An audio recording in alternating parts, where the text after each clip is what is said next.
In today's episode, we are in Australia and we are going to take you to some of the most amazing flea markets in Sydney. We're also headed to an animal sanctuary where we're going to feed echidnas and see some other rare animals. And then we are headed to the oldest rainforest in the world.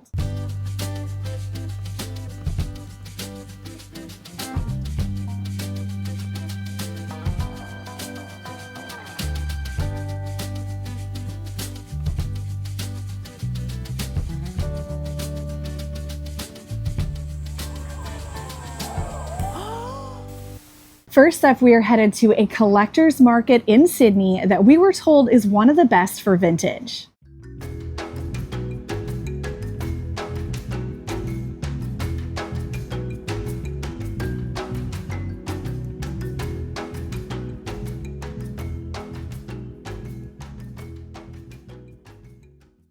Over the next 2 days, we are checking out 3 different vintage markets here in Sydney. We are scouting for a future group trip that we are hosting, and we're trying to get an idea on some of the places we want to bring our shoppers. I knew within about 5 minutes of arriving at this market that this was going to be added to our list. The pricing at this market's really great. That's only $25. This beautiful box is only $15. But most importantly, it has such a variety of eclectic items, especially items that I've never seen back home before.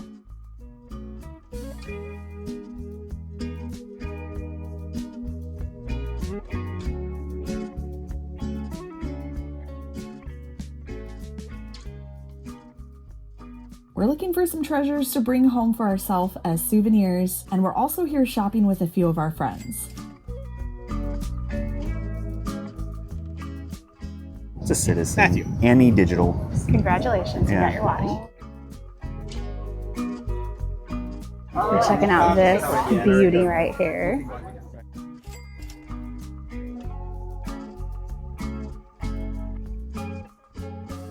These are really neat too, those enamel pieces there. Bracelet. But that's the idea. Oh yeah, wow, all of this is great. Yeah, that one's And they have a kangaroo.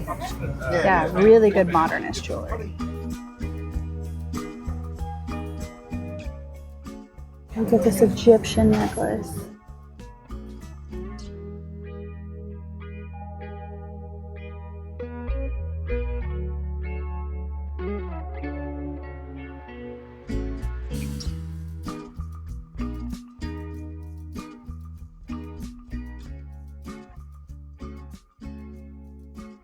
Lovely vendor who does water art, painting art. Oh my and goodness. I'm gonna frame it.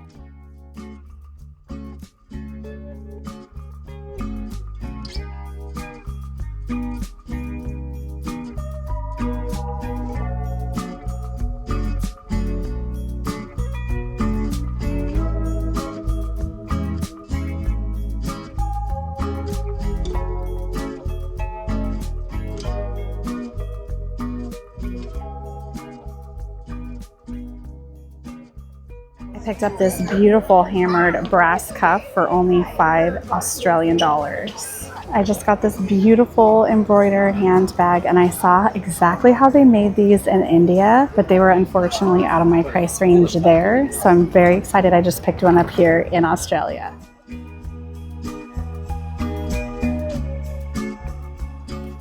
My friend Maribel found this adorable tooled leather koala bag. The straps on it, unfortunately, were broken, but we both agreed that it was so cute and such a great souvenir that she had to get it. And she's gonna try to get the straps repaired once she gets home.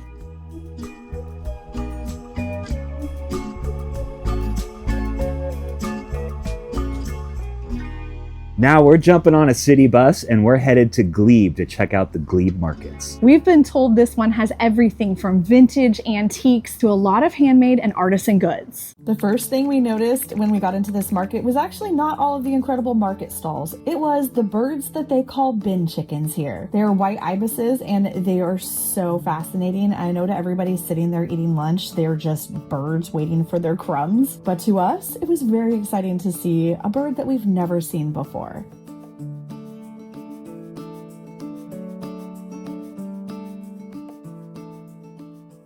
We were shopping with some friends, so unfortunately I didn't end up filming much while we were at this market. But I can say it is much larger than I'm showing here in this video, and it had tons of really unique handmade items.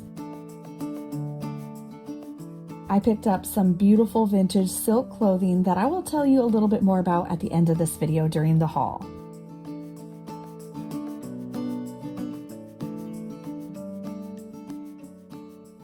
Now we are headed to the Kirribilli market, and we're extra excited about the market today because we are actually meeting up with one of our Australian friends, Sarah, who is one of the first travelers we ever had on our group trips. She joined us on our very first Italy trip.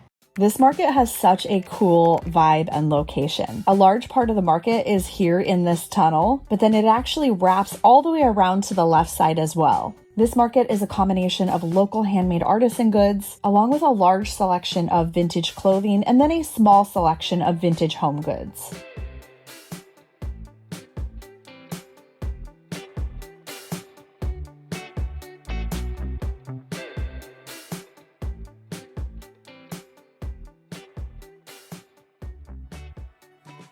They had some stunning, authentic Native American jewelry, and I just thought it was so funny that, of course, I go all the way to Australia and I immediately hone in on the Native American jewelry. These pieces are so well made. Their Instagram handle is right here. I was very, very tempted. We had an absolute blast doing our meetup in Melbourne. So we were very excited when Southern Antiques reached out to us and offered to host our meetup in Sydney.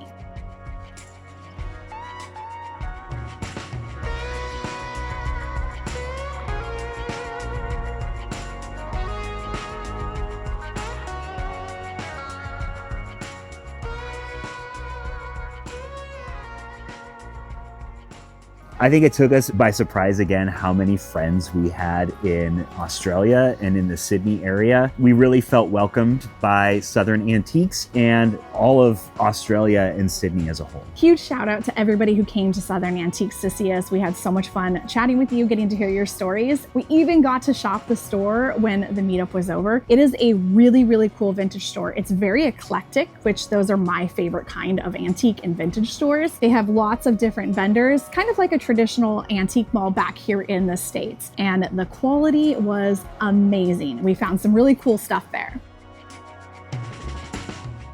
These Art Deco candle holders are insane. Feel how heavy this is. Oh, this will be great for our weight restrictions and our luggage.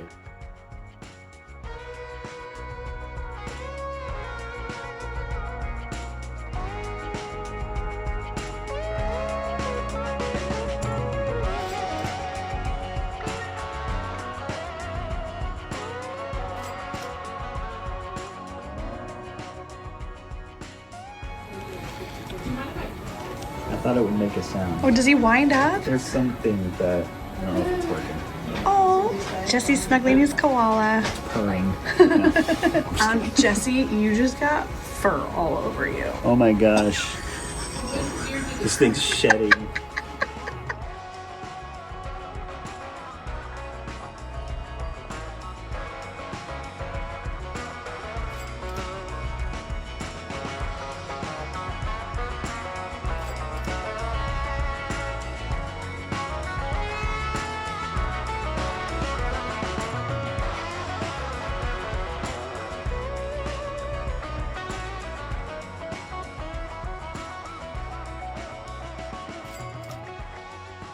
These are incredible. Oh my gosh. What do you think? I think they're incredible. I've never seen anything like them. Where were they made? Does it say? Hong Kong.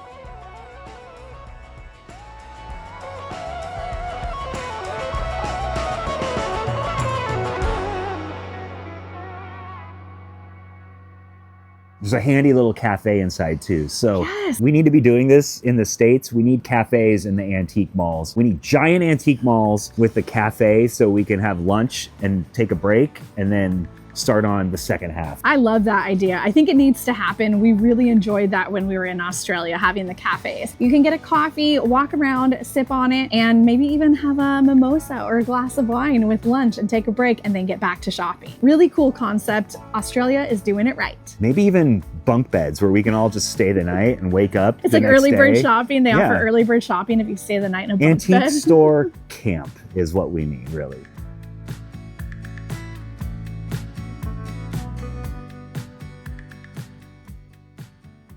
You can't go to Sydney without seeing the Sydney Opera House. And you don't just want to see the outside, because up close and the inside is incredible.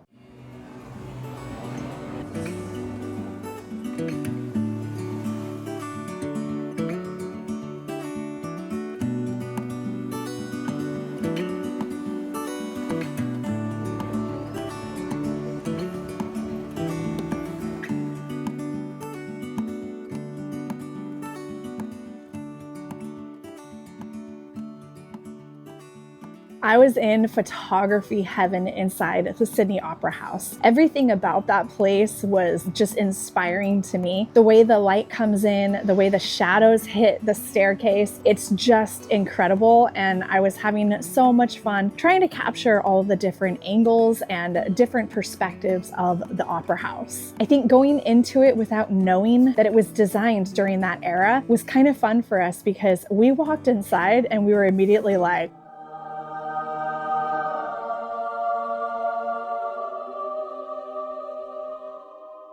the Sydney Opera House is world famous. I think we've all seen beautiful pictures of the Opera House, but we don't all know the story behind the Opera House. It's kind of a little bit of a soap opera at the end. There's a lot of drama. There's a lot of drama. The Opera House was designed by Danish architect Jørn Utzon, who won a worldwide contest search where Jørn Utzon submitted a design concept without really knowing if it was possible, whether it could actually be built. Sydney chose his design, and then it was a scramble of, okay, now how do we build this thing that I designed? We will put the link to the Opera House website right here. That way, if you want to learn a little bit more about the history, you can. I think it's no surprise to everyone here how much we love Danish and Scandinavian design and architecture. So the Sydney Opera House was a natural thing for us to see, and we loved it. One of my favorite moments, actually, our guide Slodge told us to go take a look at some of the tiles on the roof. And there was this one area where I believe the grout had come out, and you could actually see the stamp made in Sweden on the side of the tile. We love Scandinavian design, and it was really fun to get to learn more about the history behind the beautiful, iconic Sydney Opera House.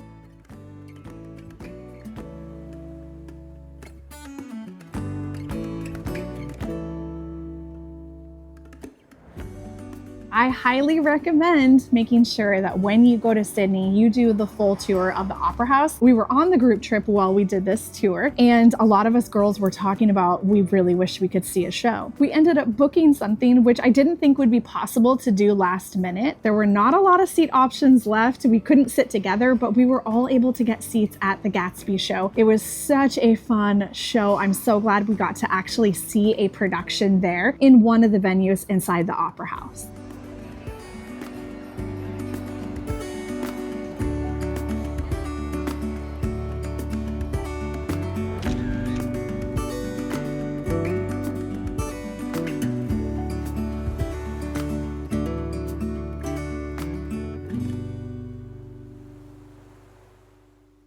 You can't go to Sydney without taking a harbor cruise, because I don't think you can appreciate the views of the Opera House and the harbor bridge if you're not on the water.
No matter where we travel in the world, if there's water, we're gonna get on it. The perspective of a city is so different from the water. Unfortunately, I have a knee injury right now, and so we couldn't see Sydney from the other incredible view that I highly recommend if you go to Sydney that you do, if you don't have a knee injury or if you're not scared of heights. You need to do the Harbor Bridge climb. It sounds scarier than it is. It's an extremely safe climb to do, and you get some amazing views from up high. You're completely strapped in and they've never had any incidents, so I know it is a very safe thing. Several of the travelers on our group trip that we were on actually did it, and the views and the photos that they captured look incredible. Hopefully by next year I've got my knee all fixed up and I'll be good to go, and then I would love to do that with some of you.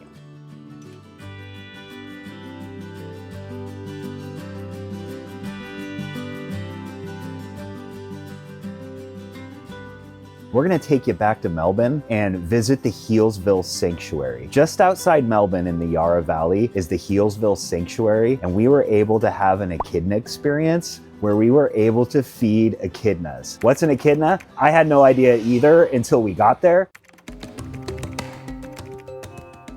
Welcome to Healesville Sanctuary, a living sanctuary dedicated entirely to the preservation of native Australian species.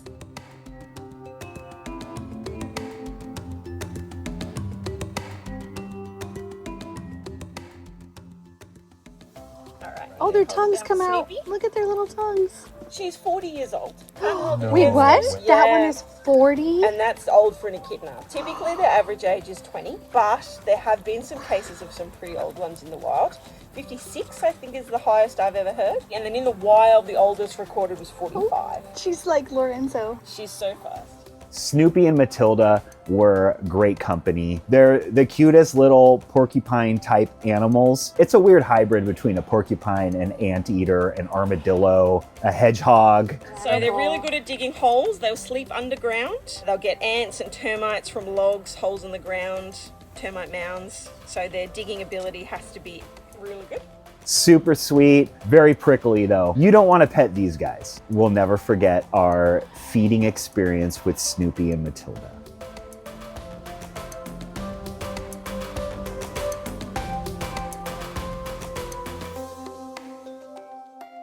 We also got to do the birds in flight show, and it was amazing. I think the owl was actually my favorite part. It flew right behind us, and it was so close that even with my long lens zoomed out as far as I could, it was still like right up in its face. Birds are beautiful, beautiful creatures. Unfortunately, we didn't get to see their giant eagles because there were actually 2 wild eagles soaring above us. So whenever the wild eagles are out, they can't let out their eagle because they are territorial, so they got to protect it. We even got to see a wombat. He was sleeping and all we saw was kind of like his face. Now my goal is to see them in the wild because some of the travelers on our group trip did an excursion where they actually got to see them in the wild. A huge thank you to Best in Travel and Healesville Sanctuary for putting this together for us. It was such a perfect first introduction to the animals of Australia.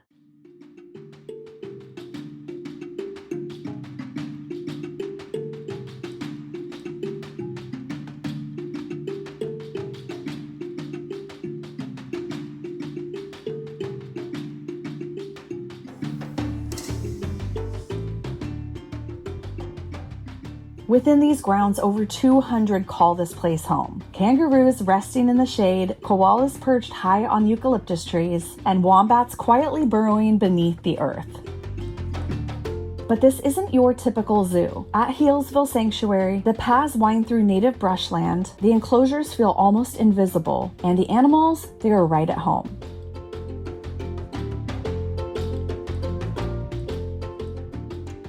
It's less about viewing wildlife and more about stepping into their world. Behind the scenes, there's a deeper story unfolding. The sanctuary is also home to a working wildlife hospital, where thousands of injured animals are treated every year. So while it feels like a peaceful escape, it's also a place doing some seriously important work.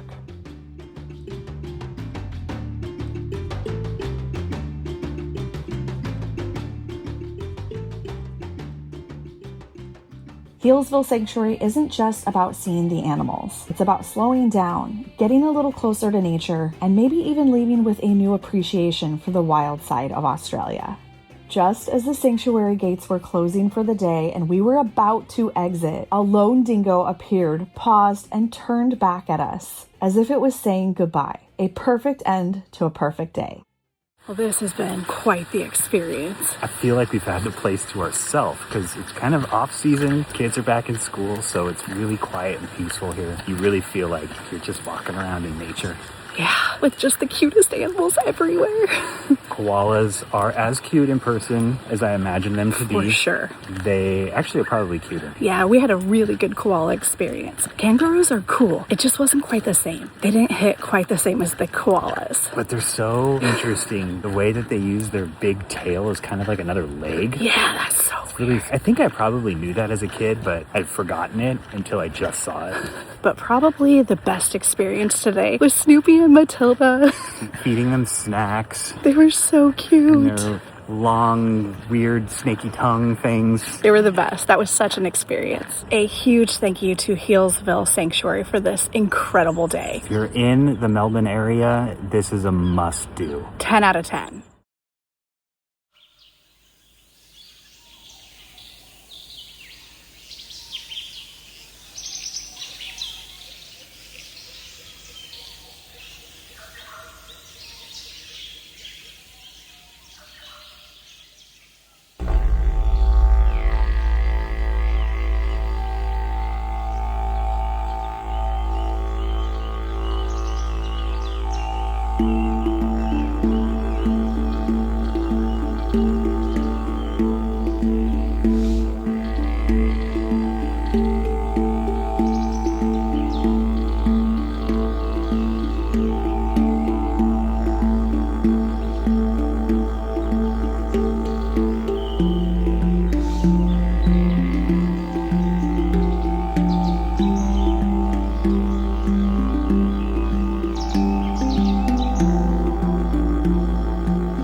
Far north in Queensland, where the land meets one of the oldest rainforests on Earth, a railway cuts quietly through the dense green canopy, carrying passengers into a world that has remained largely unchanged for thousands of years.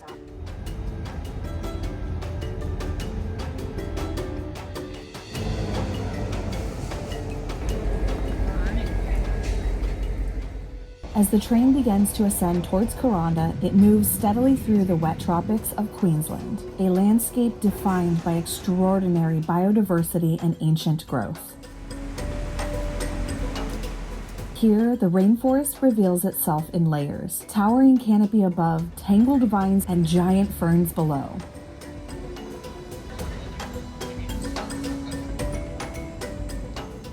The railway, completed in the 19th century, winds through hand-carved tunnels and across carefully constructed bridges, a testament to the engineering efforts that made this passage possible.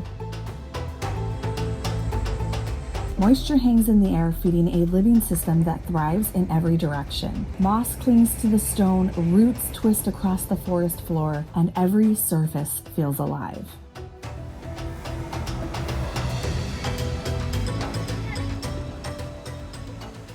Along the route, the train passes waterfalls that carve their way through the mountainside, most notably Barren Falls, where the water surges over ancient rock formations shaped over thousands of years.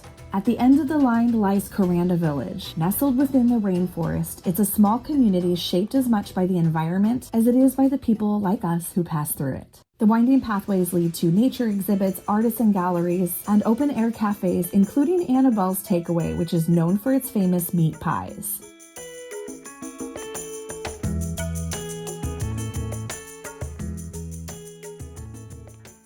After our delicious meat pies, I went on a little solo walk so I could immerse myself in the sounds of the rainforest, look for some critters, and really take in this moment.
And for the journey back, we took the Skyrail Rainforest Cableway, which offers a different perspective entirely. It offers perspective on scale, on time, and on the quiet complexity of a rainforest that has existed for longer than the tracks that now pass through it.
So one of the reasons that I was so excited and jumped on this opportunity to travel with Lindsay and One Girl Wandering on this specific trip was there was 2 days in the Great Barrier Reef. There's one thing that no one can control, and that's weather. Could Perth be hit by a cyclone? It is a possibility this weekend. Apparently it's cyclone season in the Southern Hemisphere. Unfortunately, there was a potential for a cyclone that was spinning up right off the coast of Cairns. The conditions were just too unsafe in the water for us to be able to go snorkeling. So where do you go when it's raining? The rainforest. In a gondola above a rainforest. And it's not just any rainforest. This is the oldest continuously surviving rainforest in the entire world. That was a surprise to me. I didn't know that. Till just now. No, I knew that when we went on the I thought you tour. meant you weren't listening on the tour. I was like, did you just learn this? No, this is brand new information to me right now. One of the things that I love about travel is that you think you know what you're going for, and you really don't. You never do. That's just the way travel works. I think that's why it's so special. You make plans, you research things, and it's always the unexpected things that end up being the most memorable. And for me, that was getting to go to Kuranda and actually specifically getting to talk to William. In part 1 of this series, I talked about how important storytelling is to me specifically and how much I enjoy that. And getting to sit with William in the yarning circle, which is basically where everybody gathers together and you have an open discussion and an open conversation where everybody is heard and everybody gets the opportunity to speak and everybody else listens during that time. We really got to have a very impactful conversation with William. We got to learn about the tragedy of the stolen generation, which his grandfather was actually a part of. It's a very sad part of history, but it's very important for us to learn these things. This is how we can grow, this is how we can heal, and how we can better understand other people's life experiences, and to make sure that these mistakes are never made again. So a huge thank you to William for opening up and sharing your life story, your family's life story, listening to our questions, answering them with such honesty. That was something that I know every one of us in that group will remember, and we're very grateful for the opportunity for that experience. And while we had planned on spending that day snorkeling in the Great Barrier Reef, I think we all walked away from that experience knowing that that was what we were meant to do on that trip.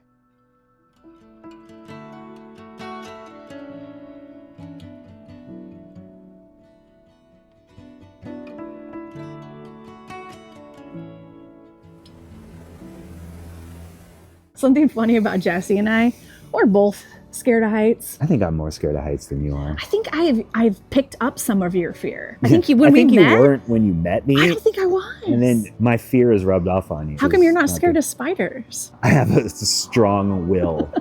I don't cave to other people's fears. This is so I have my true. own fears to worry about. I'm an empath, and so I just take on other people's fears and worries. So going over that jungle, it literally looked like a dinosaur, like a T-Rex was just gonna walk out of one of those giant fern things. The ferns were as big as our trees here. It's insane. And even though I was terrified for some of it, it was one of the coolest things we've ever done. It's not just the critters and the insects and the frogs and snakes and things you have to worry about down in the rainforest. We found out what the actual deadliest animal is in the rainforest. And now that I know it, I can never unknow it. And now it is like the animal of my nightmares.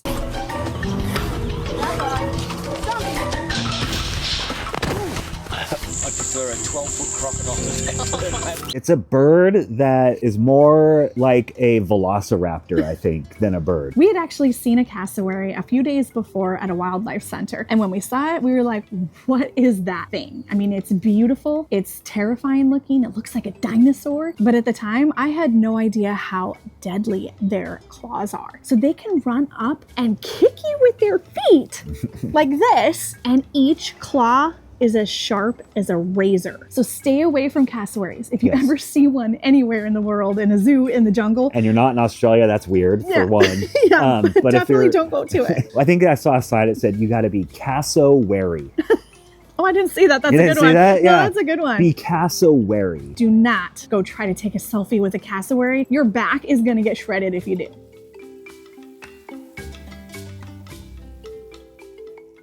Jesse, you've talked a lot on YouTube about your desire to throw a boomerang. What did you think of your first experience with boomerangs? Well, first of all, I want to thank the cyclone, because if the cyclone didn't happen, I wouldn't have got the opportunity, I think, to throw a boomerang. Getting to throw a boomerang has always been a lifelong dream of mine. I didn't really understand the physics of a boomerang or how the whole thing worked. Being able to actually use a real boomerang, not some Nerf thing that you buy in the 80s, and get a lesson on how to throw it and actually see it work, because I believe William threw it and it went around and he caught it on the way back, which was quite impressive. Sadly, I didn't capture that one on film. Oh man, I blew it. It was great. So did yours come back? Did you catch it? I did not catch it. No. No way! Oh, it almost came back. It was so close. I did a pretty good job throwing it. For no warm-ups and my first time ever throwing a boomerang, it did pretty good. It came over 3/4 of the way back. It did. And if that tree didn't get in the way, whoever put that tree there, it would have come right back to me and I would have made a catching attempt. And I think I would have done it. I'm a gifted athlete.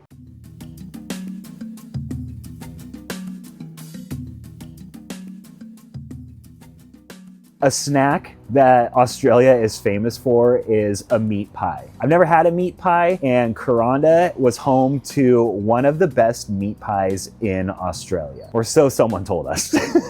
They were delicious. They were hot. They were actually the perfect thing for lunch on this kind of rainy, gloomy, windy day in Australia. Having a nice hot meat pie was exactly what we needed. These were minced meat, delicious, hot, cheesy in some of them, flaky on the outside, hot and delicious on the inside. There was nothing I wanted more than a meat pie in this moment.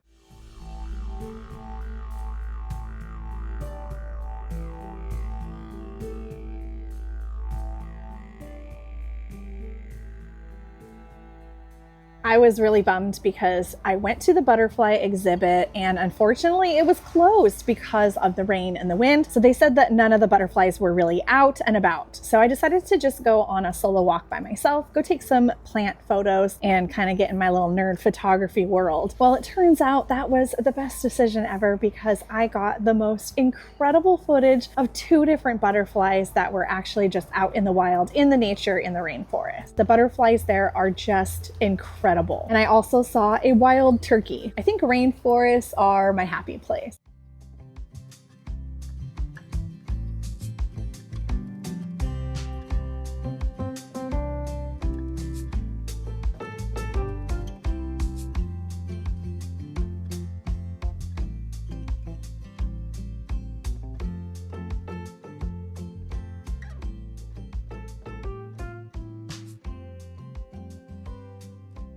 The food in Australia is better than I expected. I don't know what I expected, but the Asian fusion and seafood was to die for. I think we're both pretty adventurous eaters when we're traveling. We like to taste the local cuisines and kind of get out of maybe our normal comfort zone at home and try new things. We were able to have barramundi fish, which is a pretty mild fish, and also Moreton Bay bugs. I know what you're probably thinking. You ate bugs? I consider myself an adventurous food eater, but I've never eaten an actual bug. These were bugs of the sea. They're very similar to the texture of a lobster tail. They have a little bit more of the sweetness of crab. They were really, really good. And to our surprise, they had the best oysters we've ever eaten in our life. And I think the thing that made it so good was actually the topping that you put on the oyster. Yeah, it was like a little grapefruit slushy on top of the oysters. Usually you have like the lemon squeeze. That's where you get the acid from for your oyster experience. Grapefruit works great. I was impressed. Australia has incredible seafood. Scallops, every time we had them, were delicious.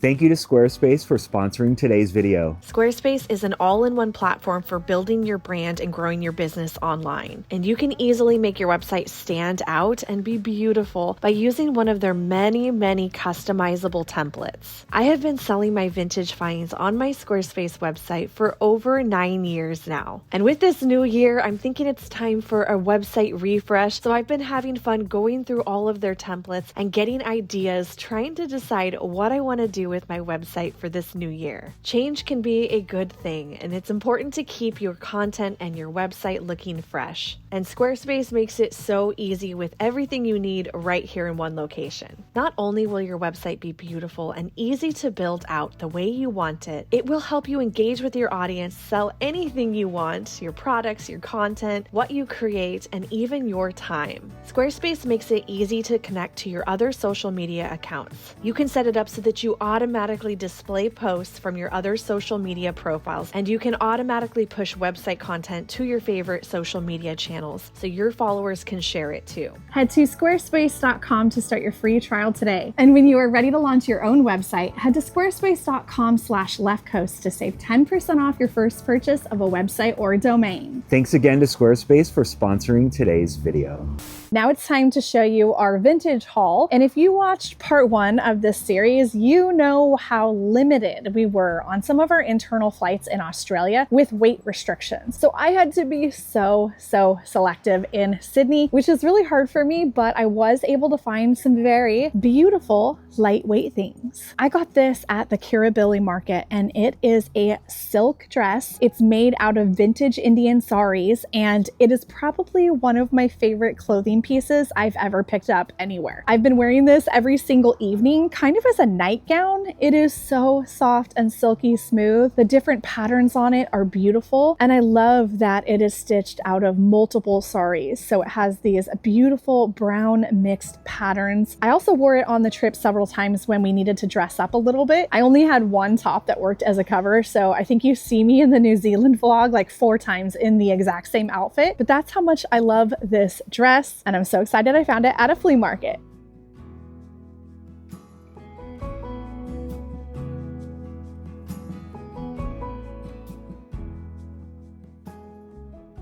I also got this beautiful vintage silk scarf for 10 Australian dollars at the very first market that we went to in Sydney. And when the lady handed it to me, she kind of hesitated and said that this scarf had been on many adventures when she lived in London during the 1970s when she was a hippie. So when she handed it to me, I told her I promised that I would do this beautiful scarf justice and I would take it around the world on my adventures, and it would get to live another fun and adventurous life.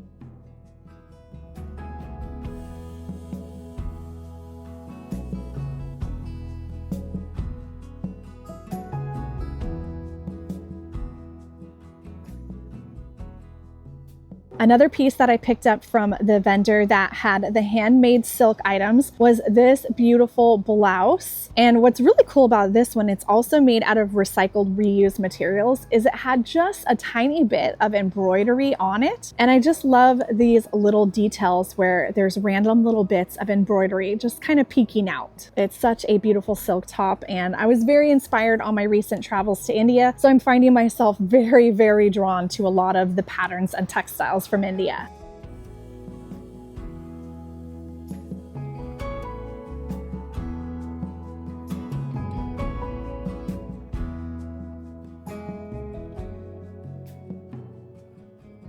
Here's another handmade top that I picked up. This one was actually made by this woman out of Asian textiles. We noticed that there were a lot of really creative crafters who repurposed materials. I think that's a beautiful way to make unique clothing that not anybody is going to have the exact same thing, but also a really environmental friendly way to have new clothing items. This one's kind of fun too because it cinches at the bottom, so I can wear it kind of loose and flowy, or I can make it a little bit more fitted.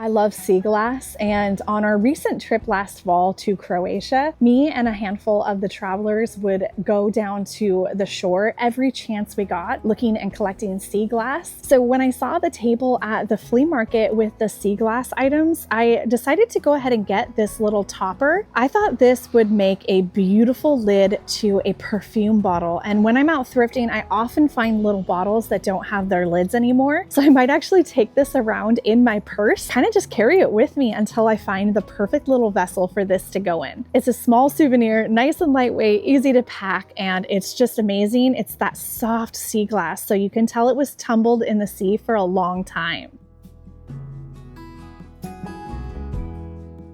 I also picked up this beautiful bird ring. It's a gorgeous tribal handmade ring with lapis stones in it. And look at how this sits. Isn't that amazing? I love birds, and I just thought this was so unique. Maybe not the most practical ring in the world, but I just thought it was so cool. And for the right person, for the right event, I just thought this was really wonderful.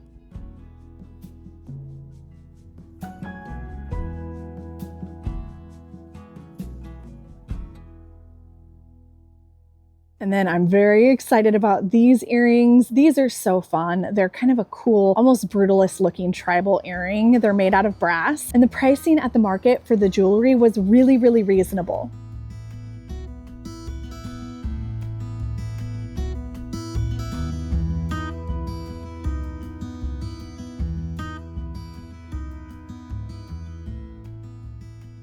Then I also got this beautiful hammered brass cuff. I love this one. I think that is absolutely stunning. And my gosh, the pricing on this was just amazing. Look at all these cute little critters. I had to get these finger puppets for my nieces. So if you remember back in my Christmas markets videos, I always picked up these cute little felt finger puppets for my nieces and my nephew. So I was very excited at the flea market when I came across these. We've got a cute little kangaroo with a joey in its pouch. We've got a koala, a platypus, which by the way are surprisingly tiny. And we have an echidna, which is my favorite one, and the cockatoo.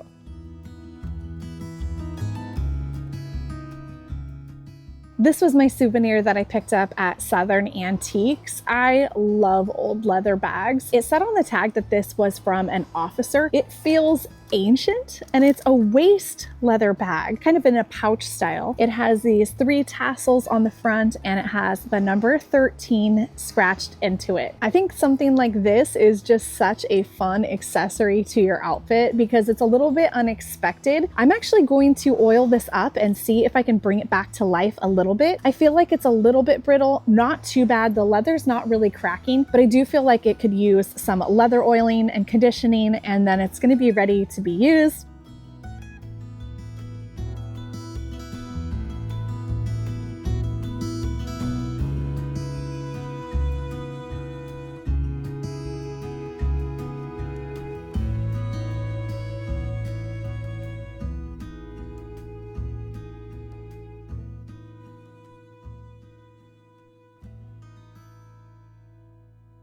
And this is another one of my favorite finds that I picked up in Sydney, and it's got a really good story behind it.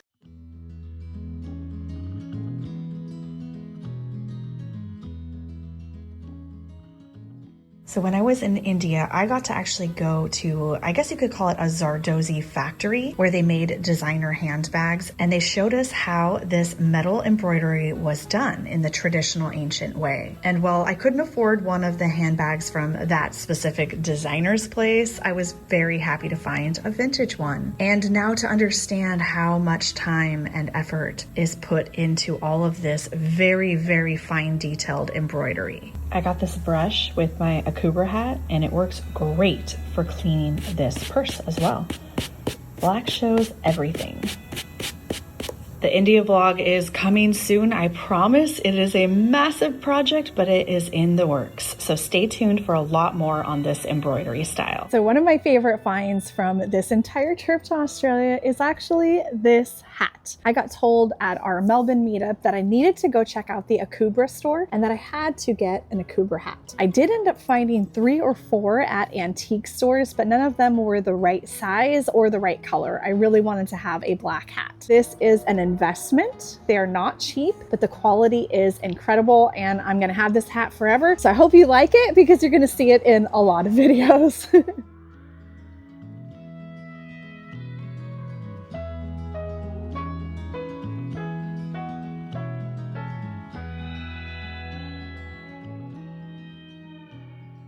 Unfortunately, with this itinerary, we only had 2 days in Sydney, which I do not believe is long enough to get to see and check out the vintage and antique scene, let alone the op shops. What that means is we will definitely be coming back. We had to choose between going op shopping and the vintage markets, and we decided on the vintage markets. But next time we come back, we are taking our travelers to do both. We absolutely fell in love with Australia. So it's no secret that I think we're already trying to figure out how we're going to get back to Oz and hang out with all of you again. We're working on things, and we've got some exciting news for you coming soon. Australia was amazing. Thank you so much for joining us in these first 2 parts of this adventure, but the fun is not over. We have an incredible video on New Zealand coming for you. I think it's probably the most cinematic video that I've ever filmed and put together. We are just so excited to share it with you. We had a lot of fun in New Zealand.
And a huge thank you to Lindsay with One Girl Wandering for hosting this trip that we joined. We love group travel so much. We don't just go on group travel when we are hosting it. We go on group travel when it's our vacation. That's how much we love it. So a huge thank you to Lindsay for all of the hard work she put in planning and coordinating this entire trip. We are big believers in community, and we're big believers in group travel. If you've ever hesitated, go on a group trip. I don't care whose it is. Shout out to everybody who was on this trip. We had so much fun getting to travel with you. There's just nothing better than making friends while you explore this beautiful world. See you in part 3.